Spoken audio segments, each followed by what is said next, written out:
करके हमें चिढ़ाता है, देख ये गलत काम भी करता है, दुष्कर्म भी करता है, परस्त्री संग भी करता है, मदिरापान भी करता है, और देख कितना धनवान।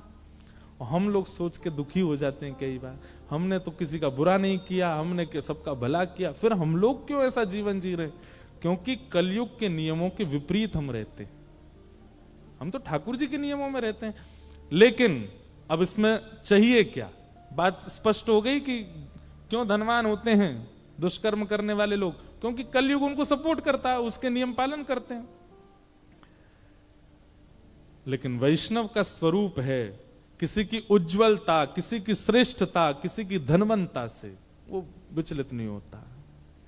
उसकी तो ये चिंता नहीं है कि अमृतसर में वो व्यक्ति, अमुक व्यक्ति इतना धनवान क्यों। उसकी चिंता ये है, ध्रुव ने 5 वर्ष में पा लिया ठाकुर जी को, मैं यहां 50 वर्ष को है गो, अभी तक ना मिले मुझे।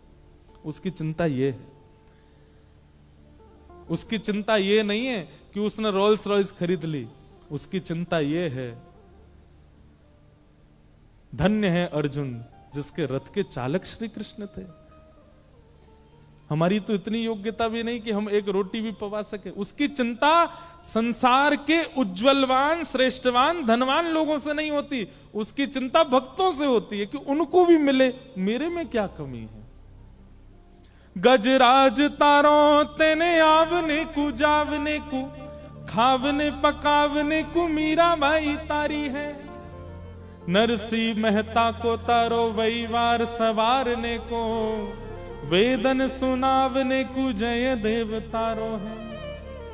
आपने सबको तारा है नाथ। गजेंद्र को तार दिया, मीराबाई को तार दिया। और तर्क कितना अच्छा, गजराज तारो तेने आवने को, जावने को। गजेंद्र को क्यों तारा? बोले ताकि आपकी वैकुंठ में बढ़िया सवारी हो सके। आपने कही कौन है संकट में? बोले गजेंद्र, तार दो, एक नई गाड़ी आ जाएगी वैकुंठ में, ले आओ। भक्त तो ऐसे ही ठाकुर जी से बात करते हैं कभी कभी नोक झोंक में। और खावने पकावने को मीराबाई तारी है। राजस्थान की, मेवाड़ की मीराबाई, वहां के लोग भोजन अच्छा बनाते हैं। ठाकुर जी आपको वैकुंठ के बाबरची के हाथ में सुख नहीं मिल रहा था, इसलिए मीराबाई तार दी, बढ़िया बढ़िया बनावेगी, कैर सांगरी की सब्जी, कभी जो है हल्दी की रोटी, और वहां में हल्दी की सब्जी, और क्या क्या होता है, बेसन की रोटी, बाटी, दाल। ठाकुर जी आपके मुंह में पानी आया, यही मारे आपने मीराबाई तार दी। और वेदन सुनावने को जयदेव तारो है। जयदेव को तार दिया क्यों? बोले बढ़िया बढ़िया रचनाएं बना बना करके गाते हैं। नरसी मेहता को तारो वहीवार सवारने को। इतने लोग दान दक्षिणा, दान पेटियां भर जाते हैं, कोई सोने का मुकुट, कोई चांदी का सिंहासन। आपने सोची एक अकाउंटेंट होना चाहिए, नरसी मेहता को तार दिया। हाँ भाई, सब लेखा जोखी रखा करो। पर नाथ, मैं तो आपके किसी काम का नहीं हूं, मुझसे आपका कोई काम नहीं बनेगा, लेकिन आप तारणहार हो, ये बात तब सिद्ध होगी जब मुझे तार के दिखाओ। मैं आपके किसी काम का नहीं, मुझ पे ना रोटी बनानी आती, ना मैं आपका वाहन बन सकता, ना मैं आपका व्यापार संभाल सकता, ना मैं आपका श्रृंगार कर सकता। मैं आपके किसी लायक नहीं हूं, लेकिन आपका नाम तारणहार है, आपका नाम पालनहार है। मैं अयोग्य हूं, मुझे तार के दिखाओ। उसकी चिंता तो ये होती है। वो चिंता इस बात से चिंतित नहीं है कि कोई धनवान क्यों है, कोई श्रेष्ठ क्यों है। श्री माधवदास जी के चरित्र में आता है कि वे जगन्नाथपुरी जब गए थे तब उनकी आयु मात्र 21 वर्ष की थी। कितनी? 21 वर्ष की आयु में माधवदास जी जगन्नाथपुरी गए और वहां जाकर के 3 दिन तक अनशन व्रत किया जगन्नाथ जी का प्रथम दर्शन करने के बाद। क्यों? जैसे ही मंदिर में गए और महाप्रभु जगन्नाथ जी को जब उन्होंने देखा तो मन में ऐसी भावना आई, मैंने 21 वर्ष निकाल दिए बिना इनको देखे। 21 वर्ष केवल संसार के भोग में रहा, अब जाकर के निहारा इनको मैंने। 3 दिन तक भूखे प्यासे पड़े रहे, अनशन, मृत्यु के लिए चले गए समुद्र के तट पर। तो महाप्रभु श्री जगन्नाथ जी ने वहां के जो दैतापति राजा हैं उनसे कहा कि मेरा एक परम भक्त आया है, उसको मेरे निज थाल भेजो प्रसाद के लिए। जब प्रसाद के लिए माधवदास जी से कहा, माधवदास जी बोले अब जीवित नहीं रहना, अब प्रसाद आदि नहीं पाना। बोले अरे ठाकुर जी ने थाल भेजा है। जैसे ही जगन्नाथ जी का थाल देखा माधवदास जी आनंदित हो गए। अब ठाकुर जी चाहते हैं कि मैं जीऊं तो फिर क्यों मरूं। तब पाया। तो भक्त की चिंता तो ये होती है, भक्त की चिंता बाकी की नहीं है। मीराबाई को अब हमको सुनने में, कहने में, देखने में लगता है कि मीराबाई पर कितना कष्ट आया, पर मीराबाई के लिए वो कष्ट नहीं है। मीराबाई के लिए कष्ट क्या है? पिछले 2 मिनट निकल गए और मैंने ठाकुर जी का नाम नहीं कहा, ये कष्ट है उनका। आज का पूरा दिन व्यतीत हो गया, मैंने किसी संत का दर्शन नहीं किया, ये कष्ट है उनका। पिछले 2 दिन से कोई वैष्णव हमारे मेड़ता में नहीं आए, मेवाड़ में नहीं आए, मैंने प्रवचन नहीं सुना, मैंने भगवत कथा नहीं सुनी, ये चिंता है मीराबाई की। और ऐसी चिंता यदि आपको होती है तो आप वैष्णव हो, नहीं तो नहीं। बाकी की चिंताएं वैष्णव को नहीं होती। पर आज मीराबाई को चिंता हुई। क्यों? क्योंकि जब तक संकट मीराबाई पर था सह रही थी, पर अब मीराबाई की वजह से एक वैद्य की मृत्यु हुई, ऐसा उनको लगा, जबकि मीराबाई ने कुछ नहीं किया। उन्होंने विष पिया, उनको कुछ नहीं हुआ। वही 2 बूंद जिस वैद्य ने विष बनाया था उसको पिला दी राणा ने, उसकी मृत्यु हो गई। आज मीराबाई को कष्ट हुआ कि अब पीड़ा मुझसे औरों पर जा रही है। अपने ठाकुर जी के आगे एक तारा लेकर के श्री मीराबाई बैठी हैं। जिस भवन में मीराबाई रहती, बाहर पूरा परिवार वैद्य का शव लेकर के बैठा है। आपकी वजह से हमारा पति चला गया। मीराबाई एक तारा लेके बैठी अपने ठाकुर जी के सामने। हरि तुम हरो जनन की पीर, हरि तुम हरो जनन की पीर। एक बात तो भैया सिद्ध है, मैं हर कथा में कहता हूं, ठाकुर जी को पानो है ना तो गानो प्रारंभ कर दो। ये कोई अभिमानवश नहीं कह रहा हूं, लेकिन बहुत धन्य भाग्य हैं हमारी पूनम दीदी के, हमारे चित्र विचित्र बाबा के, हमारे गोपाली बाबा के, हमारी चंद्रकला मैया के। क्यों? क्योंकि स्वर सेवा करते। एक बात याद रखिएगा, यहां जो लोग बैठे हैं, जितने श्रोता बैठे, किसी के पास तनिक स्वर भी यदि है तो इस बात को वो प्रमाणित मान ले कि ठाकुर जी ने उसको जन्म से ही ऐसा करके भेजा है कि ये चाहेगा तो अपने स्वर साधना से मेरी प्राप्ति कर लेगा। बात समझ में आई हमारी?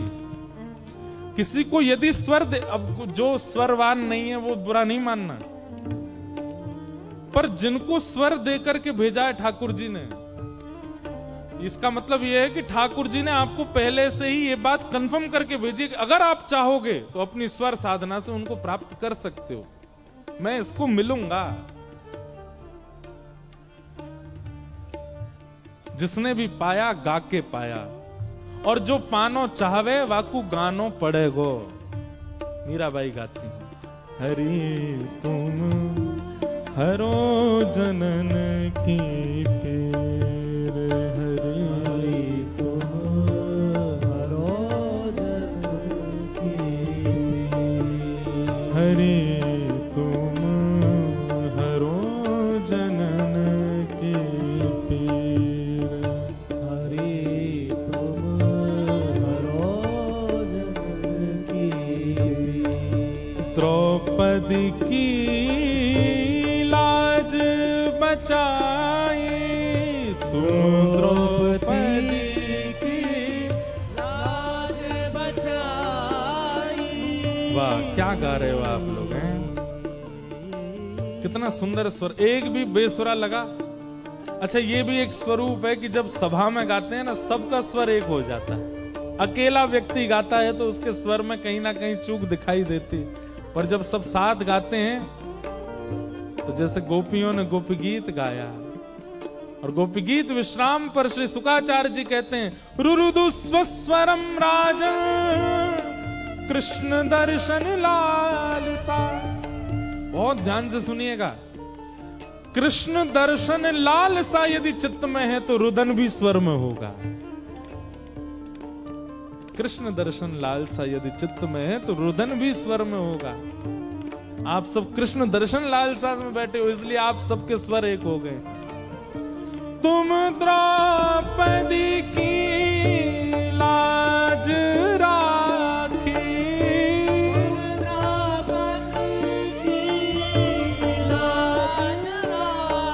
कैसे तुरत बढ़ायो चीर, हाँ तुरत बढ़ायो चीर। हरि तुम हरो जनन की पीर, हरि तुम हरो जनन की पीर। हरि तुम हरो जनन की पीर, हरि तुम हरो जनन की पीर। भगतन कारण धार्यो नर हरि, भगतन कारण धार्यो नर हरि। भगतन कारण आप ही धार्यो, भगतन कारण आप ही धार्यो।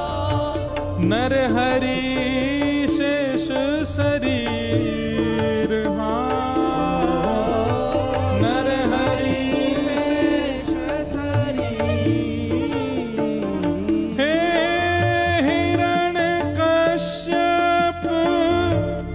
मार गिरायो, हिरण्यकश्यप मार गिरायो। हिरण्यकश्यप मार गिरायो, हिरण्यकश्यप मार गिरायो। धार्यो नाही धीर, धार्यो नाही धीर। हरि तुम हरो जनन की पीर, हरि तुम हरो जनन की पीर।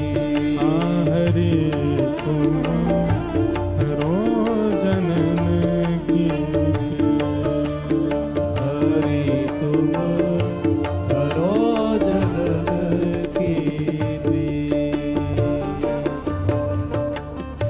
बूढ़त गजपति राख लियो तुम, बूढ़त गजपति राख लियो तुम।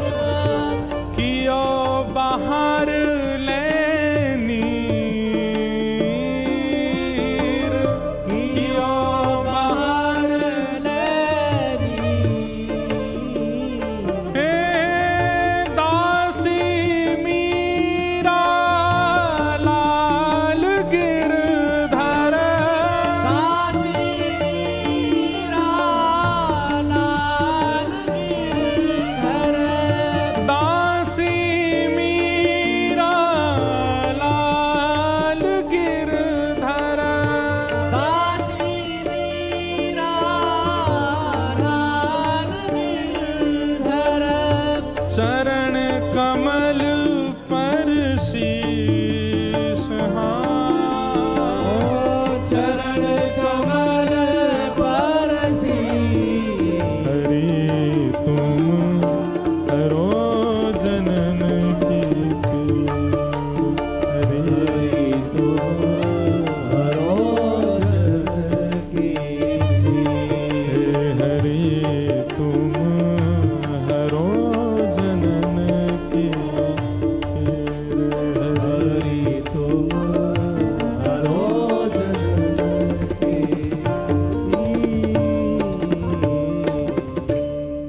मीराबाई गा रही हैं, हरि तुम हरो जनन की पीर। और गाते गाते गाते जब उन्माद नृत्य करने लगी अपने गिरधर गोपाल के सामने, अर्धरात्रि का समय था जब मीराबाई ने गाना प्रारंभ किया। और ब्रह्म वेला जैसे ही प्रारंभ हुई, बाहर शव लेकर के पूरा परिवार बैठा था वैद्य का, नीला पड़ा है शव। और यहां राणा और मीराबाई की ननद ऊदाबाई ये सब तमाशा देख रहे हैं। और तभी मीराबाई के नृत्य करते करते करते करते करते नेत्रों से जब अविरल अश्रुधार गिरने लगी, देखते ही देखते वैद्य का जो शरीर था वो नीलेपन से सामान्य होने लगा और थोड़ी देर में उठ करके बैठ गया, जीवित हो गया। और जितने लोग वहां खड़े थे सब मीराबाई की जय जयकार, गिरधर गोपाल की जय जयकार करने लगे।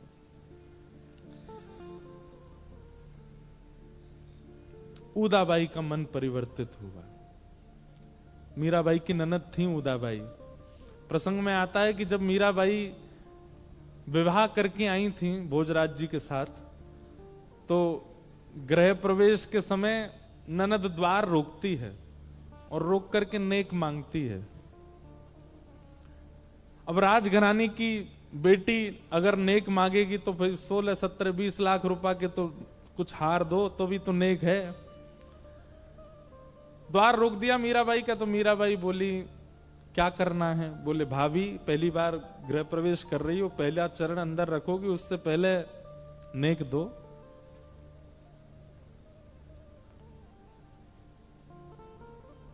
और सब वहां कह रहे थे, बोले गले का हार देंगे। अरे मीराबाई तो मेड़ता के राजकुंवर की पुत्री हैं, ये तो इतना देंगी, ये देंगी, वो दूंगी, ऐसा ऐसा सब कहने लगे। मीराबाई अपना थैला था पास में, उसमें से कंठी माला निकाली और निकाल करके ऊदाबाई को पहनाने लगी। ऊदाबाई बोली ये क्या लकड़ी की माला पहना रही हो, क्या लकड़ा पहना रही हो मेरे गले में? मीराबाई बोली ननद सा, जब मृत्यु हो जाएगी ना तो गहने होंगे ना शरीर पर, घर वाले सब उतार लेंगे, लेकिन इसको कोई नहीं उतारेगा, ये संगी रहेगा आपके। यही तारणहार है। अरे उसको पहन के नगर में घूमते हो तो नगर वाले खुश होते हैं, पर इसको पहन के नगर में घूमोगे तो श्याम सुंदर प्रसन्न होगा। ये पहनो। अब उस समय ननद को कहां समझ आ रही थी, उतार के फेंक दिया दूर। मीराबाई ने लेकर के थैला में धर लिया, लो तो अच्छा, नहीं लो तो कोई बात नहीं। आज ऊदाबाई का जब मन बदला, मीराबाई के पास गई, चरणों में प्रणाम करके और कहा मैंने बहुत अत्याचार किया, मैंने बहुत कष्ट दिया आपको। भाभी सा, आप जब प्रथम गृह प्रवेश कर रही थी उस समय आप एक माला मेरे गले में पहना, जिसको मैंने फेंक दिया था। आज मेरा सिर आपके सामने, वो माला मुझे पहना दो। और मीराबाई ने तुलसी माला अपने हाथ से अपनी ननद को पहनाई। लेकिन अब मीराबाई के मन में भाव है कि अब यहां नहीं रहना, लेकिन जाऊं कैसे, कोई संत आज्ञा करें। तब मीराबाई ने गोस्वामी तुलसीदास जी को पत्र लिखा और अपनी सब स्थिति बताई, उनके कारण कैसा कष्ट हो रहा है परिवार में, सब बताया। तब गोस्वामी जी ने पत्र लिख करके कहा, जाके ही न राम वै देही, तजिए ताहि कोटि वैरिसम, यद्यपि परम स्नेही। आप निकल जाइए। जिसके हृदय में ठाकुर जी नहीं है उसका संग करने का कोई औचित्य नहीं है भक्त का। जिनके चित्त में ठाकुर जी विराजमान नहीं है उनका तो तुरंत त्याग कर देना चाहिए। और कैसे त्याग कर देना चाहिए? तजिए ताहि कोटि वैरिसम, अत्यंत बैरी के समान उसका त्याग कर देना चाहिए। यद्यपि परम स्नेही, चाहे वो कितना भी स्नेही क्यों ना हो, कितना भी प्रिय क्यों ना हो। मीराबाई गोस्वामी जी की बात सुनकर के तुरंत निकल गई, फिर विचार नहीं किया। और मीराबाई पहले मेड़ता आई, मेड़ता में आकर के निवास करने लगी। अच्छा एक बात, मीराबाई जब मेवाड़ से जा रही थी तो मेवाड़ में असंख्य संतों की जमात बैठी रहती थी केवल मीराबाई को देखने के लिए। एक प्रसंग ऐसे भी आता है कि जब भोजराज राजा थे तो वो संतों के पास रूप बदल करके जाते और पूछते, आप लोग मेवाड़ में क्या देखने आते हो? मीरा में आपको क्या दिखता है? वो सुंदर है, उसके नेत्र अच्छे हैं, उसका हाथ का प्रसाद अच्छा लगता, आप इतनी संख्या में मेवाड़ क्यों आते हो? यहां ठाकुर जी तो विराज नहीं रहे। तो संत महात्मा कहते, भैया क्या बताएं, बद्रीनाथ जाके गंगा स्नान करके यमुना स्नान करके भी जो भक्ति हमारे चित्त में प्रकट नहीं होती, वो मीराबाई की एक झलक देख के हो जाती है। मीराबाई की एक झलक दिख जाती है ना हमको, वो चलती फिरती उनकी छाया भी दिख जाती है, हमारे चित्त में ऐसा कृष्ण प्रेम प्रकट होता है। बंधुओं, कई बार अपनी भक्ति का प्रैक्टिकल किया करो कि कैसी हमारा भजन नाम जप ये लग रहा है कि नहीं लग रहा। सभा में जाके देखो, अगर आपकी सभा में उपस्थिति, अब देखो ये सभा तो अनुकूल है, यहां तो सब भक्त ही बैठे हैं, यहां आओगे तो आपको देख के सब खड़े ही हो जाएंगे, आपको देख करके सब प्रसन्न ही होंगे, हमारे आते सब जय जय श्री कृष्ण कहने लग जाएंगे। प्रतिकूल सभाओं में जाके देखो, उपहास होगा आपका, आपके प्रति कुदृष्टि रखी जाएगी। लेकिन इतने में भी उस प्रतिकूल सभा में किसी का हृदय यदि परिवर्तित होता सा दिख जाए, कोई इतनी भी लाज रखे कि कोई पी रहा हो और आपका भेष स्वरूप देख करके वो एकांत में ही चला जाए, उसको ये लज्जा होने लगे कि इनके सामने कैसे, समझ जाना आपका भजन अब लग रहा है। अरे कितनी बार ऐसा होता है, फ्लाइट में हमारे बगल में बैठा व्यक्ति कुछ खा पी रहा हो, अब तो सब पहचान जाते हैं तो ठीक ठाक रहता माहौल, पहले खाने पीने वाले व्यक्ति बैठते। अभी भी मैं विदेश यात्रा पर था तो वहां पे विदेश से विदेश में कहीं जा रहा था, मेरे बगल में गोरा बैठा था। लाल जी हमारे जो हैं वो गले में बैठ के रहते हैं, और ज्यादा ही महक बुरी सी आने लगती है तो फिर ऐसे ठाकुर जी को ढक लेते हैं, थोड़ी देर बैठे बैठे कुछ ठाकुर जी की लीला चिंतन कर लेंगे, थोड़ा नेक सुना देंगे, पद पद कुछ लिख लेंगे। तो बगल में बैठा व्यक्ति अब जैसे एयर होस्टेस आई पूछने के लिए वेज नॉन वेज, अब वो तो नॉन वेज ही खाते हैं, वहां तो वेज पूछते ही नहीं है, विदेशों में वेज तो पूछते ही नहीं है, वहां तो परोसा ही वही जाता है। तो जब एयर होस्टेस आई तो वो मुझसे उसने कहा उससे, बोले 1 मिनट में पूछूं, तो फिर उसने मुझसे पूछा, आपको कंफर्टेबल होगा मैं खाऊं? मैंने पूछा क्या खाओगे? फिर उसने बताया कि, तो मैंने कहा अगर सीट अवेलेबल हो तो मैं वहां चला, तो बोले नहीं आप बैठे रहो मैं जा रहा हूं। सीट बदल करके उसने कुछ और पाया और वो फ्लाइट लैंड होने तक आया ही नहीं मेरे पास। इस बात से हमको ये लगी कि नहीं, लाल जी नेक तो खुश हैं सेवा से कि एक विपरीत भोजन आदि सेवन करने वाले व्यक्ति को संकोच हुआ पाने से पहले कि इनके सामने पाऊं कि नहीं। कभी प्रतिकूल परिस्थिति में जाइए, और विशेष रूप से हम मंच पर रहने वाले लोगों को तो ये करना ही चाहिए। हम लोग क्या हमेशा अनुकूल परिस्थिति में ही जाते हैं, जहां सब लोग जानते हैं, सब लोग पूछते हैं, सब लोग वंदन करते हैं, सब लोग जय जयकार करते हैं। कभी कभी प्रतिकूल परिस्थिति में जाकर के अपने भजन के पैरामीटर को नाप के आया कीजिए कितना है। एक को भी लज्जा नहीं हुई है, सब जो खा रहे हैं, जो पी रहे हैं, जो कर रहे हैं उसी में ही व्यस्त हैं। अरे चलो आप किसी मॉल में मत जाओ, पब में मत जाओ, गंदी जगह मत जाओ, ब्याह में ही चले जाओ। किसी का ब्याह चल रहा हो, ब्याह में भी तो कुछ लोग होते हैं जो विपरीत क्रिया कर रहे होते हैं, नाच रहे होते हैं, बैंड बाजे बज रहे हैं, धुआंधार उल्टे सीधे गानों पर। लेकिन आपकी वैष्णव स्थिति उनके चित्त को थोड़ी देर के लिए लज्जित यदि करती है, थोड़ी देर के लिए उनको ऐसा था अभी ये खड़े हैं, अभी तो नहीं नाचूंगा मैं, समझ जाओ कि आपका भजन फल देता है। आपका भजन किसी अन्य को दूषित कार्य करने से थोड़ी देर के लिए ही सही रोक तो रहा है, लेकिन केवल आडंबर होगा हमारे अंदर तो फिर जो जैसा है वैसा ही रहेगा, उसमें कोई परिवर्तन आने वाला है नहीं। मीराबाई की उपस्थिति, मीराबाई का दर्शन, अरे कथा सुनिए नरवाहन की। जो नरवाहन पूरे ब्रजमंडल में हाहाकार मचा रखा था जिसने, उसको पता चला कि श्री राधा वल्लभ लाल को लेकर के हितरवंश महाप्रभु पधारे हैं, और पता चला है कि खूब सारे सोने चांदी हीरे जवाहरात गहनों से लबालब संदूकें भर भर के लाए हैं।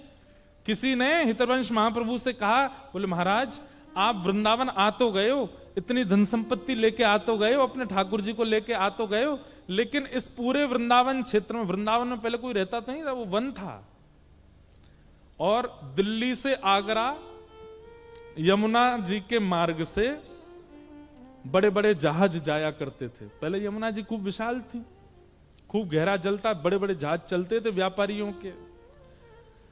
तो वृंदावन में नरवाहन रहता था जो कि अपनी समस्त मंडली के साथ उन जहाजों को लूटता था। उसका इतना खौफ था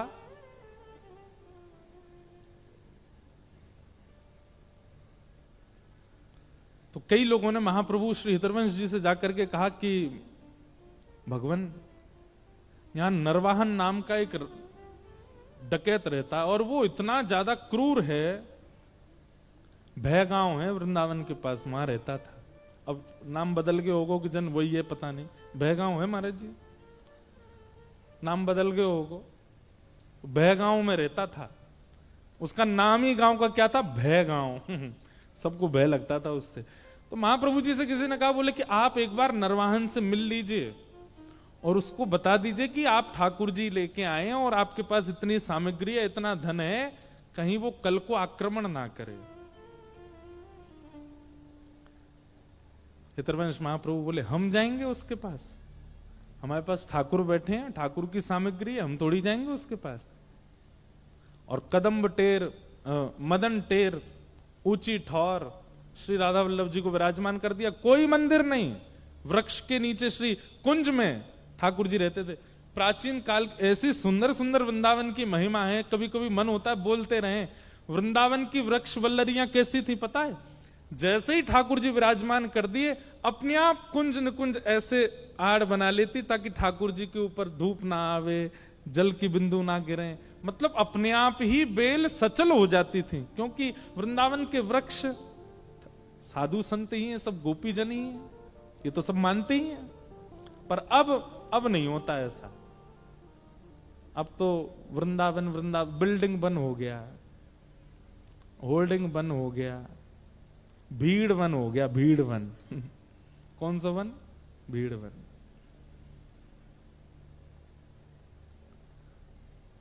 मदन टेर ऊंची ठौर पर राधा वल्लभ जी विराज रहे थे, और किसी ने जाके नरवाहन से कह दिया, बोले कि वो आए हैं हितरवंश महाप्रभु, उनकी 2 पत्नियां हैं, उतने सारे धन लेकर के आए, और हमने उनको कहा कि भैया नरवाहन को जाकर के थोड़ा बता तो दो। तो बोले कौन नरवाहन, हम थोड़ी जाएंगे उसके पास। नरवाहन को आया क्रोध, लेकर के तलवार, और जा रहा है। जैसे ही पहुंचा तो प्रातः काल का समय था, श्री राधा वल्लभ जी का श्रृंगार करके श्री हितरवंश महाप्रभु सन्मुख बैठे हैं, रूप माधुरी का दर्शन कर रहे हैं। बसो मोरे नैनन में दो चंद, गा रहे हैं। और तभी वहां नरवाहन का आना हुआ। तो नरवाहन ने आकर के जो झाड़ी थी चारों तरफ, केवल एक झाड़ी को अपनी तलवार से पकड़ करके किनारे किया है, और उस झाड़ी की आवाज से महाप्रभु जी ने केवल इतना मुख पीछे किया है, आधा मुख, ऐसे पीछे पूरे नहीं मुड़े, केवल इतने मुड़े हैं। और यहां जहां ठाकुर जी खड़े इतनी पीछे, बिल्कुल पीछे नरवाहन है, केवल इतना मुख देखा महाप्रभु जी का, और इतना मुख देखते ही हाथ से तलवार गिर गई, स्तब्ध हो गया, शरीर कंपायमान होने लगा। पहले तो महाप्रभु जी को देखा, फिर सामने खड़े श्री राधा वल्लभ जी को देखा।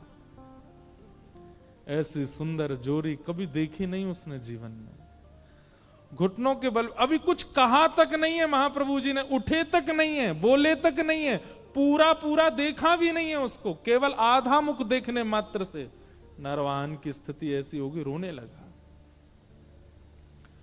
रोने और दौड़ करके नीचे आया और आकर के एक कक्ष में जाकर के केवल रोने लगा। किसी से नाम पूछा, ये कौन है? बोले ये महाप्रभु श्री हितरवंश महाप्रभु। और ये कौन है? ये श्री राधा वल्लभ हैं। बस वहीं बैठा बैठा प्राण राधा वल्लभ जीवन हरिवंश, प्राण राधा वल्लभ जीवन हरिवंश, प्राण राधा वल्लभ जीवन हरिवंश, रोने लगा।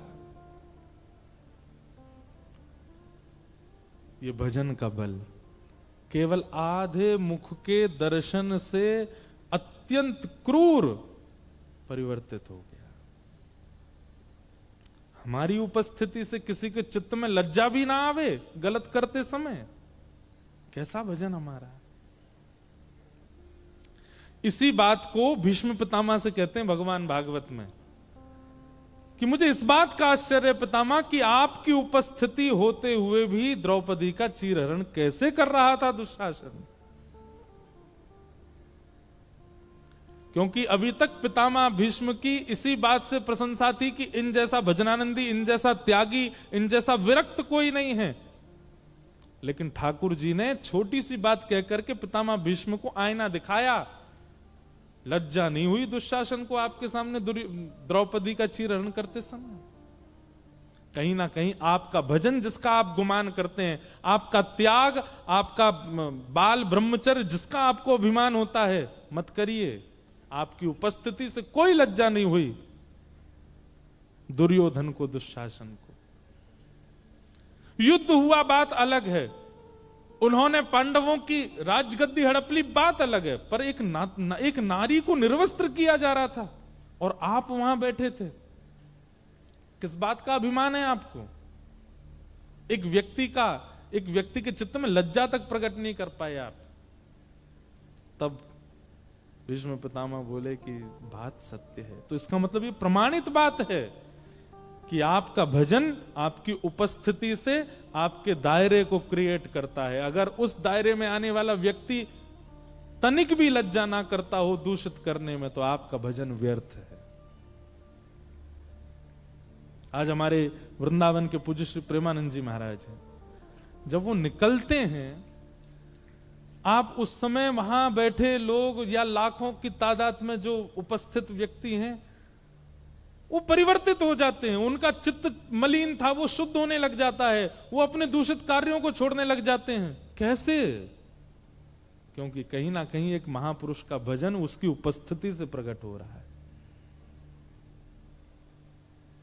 तो जितने वैष्णव यहां बैठे हैं, कभी कभी पैरामीटर नाप के तो आओ, अपना कहीं विपरीत जगह जाकर के देख के तो आओ आपका भजन कैसा चल रहा है आजकल।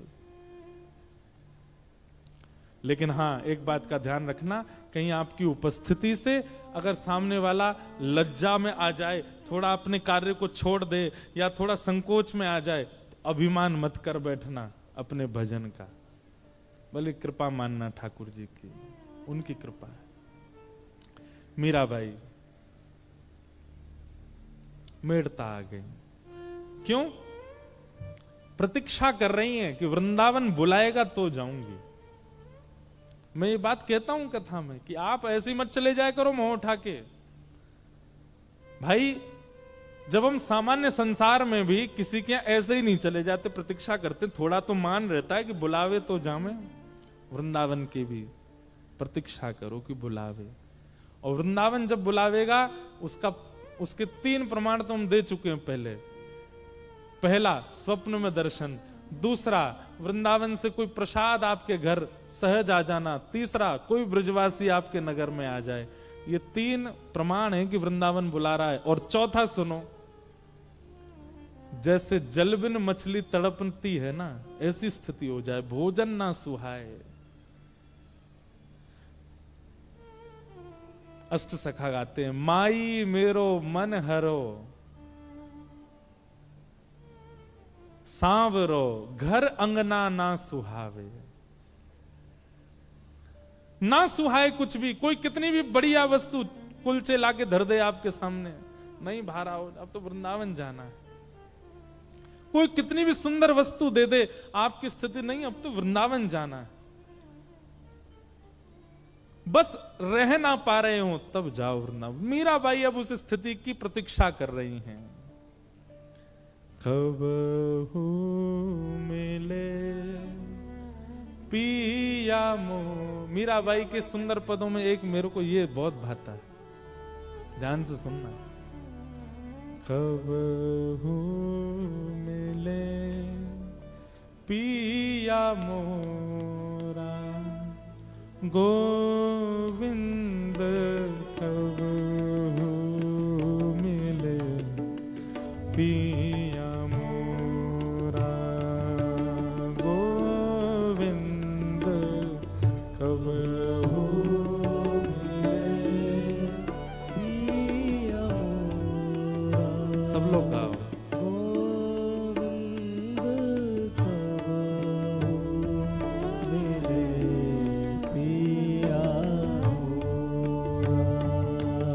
गोविंद कबहू मिले पिया मोरा, गोविंद कबहू मिले पिया मोरा, गोविंद कबहू मिले पिया मोरा, गोविंद कबहू मिले पिया मोरा। ओ चरण कमल को हंस हंस देखूं, चरण कमल को हंस हंस देखूं, चरण कमल को हंस हंस देखूं, चरण कमल को हंस हंस देखूं, राखूं नैना मेरा गोविंद, राखूं नैना मेरा गोविंद, कबहू मिले पिया मोरा।